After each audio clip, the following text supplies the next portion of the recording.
ہیں چادر اور چار دیواری کو پامال کیا گیا، ڈرائنگ روم کے اندر گھسے، گلاسوں کو توڑا اور بغیر کسی وارنٹ کے. میں سمجھتا ہوں کہ یہ ایک بزدل حکومت کا بزدلانہ قدم تھا اور انشاءاللہ تعالی لاہور اس کا جواب دے گا. اہلیان لاہور 25 تاریخ کو نکلیں گے اور ان گرتی ہوئی دیواروں کو ایک دفعہ کے لیے ہمیشہ کے لیے گرا دیں گے. اچھا عماد صاحب ایک چیز اور بتا دیجیے گا کہ کیا وجہ تھی کہ پولیس نے 25 کو آپ کی تاریخ تھی کہ آپ لوگوں نے نکلنا تھا، 23 کو ہی یہ کریک ڈاؤن کر دیا؟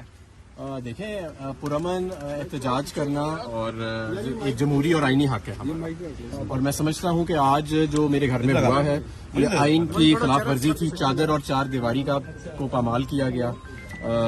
میں ایک سٹنگ اس وقت کیونکہ میرا تو استعفیٰ بھی ایکسیپٹ ہوا، ایک رکن قومی اسمبلی ہوں، سابق وفاقی وزیر ہوں اور نیشنل سیکورٹی کونسل کا میں رکن رہ چکا ہوں. اگر میرے گھر کے ساتھ یہ ہو سکتا ہے تو آپ سوچیں کہ عام آدمی کے ساتھ یہ کیا ہے. لیکن ہم اب بھاگنے والے نہیں ہیں، ہم انشاءاللہ تعالی مقابلہ کریں گے.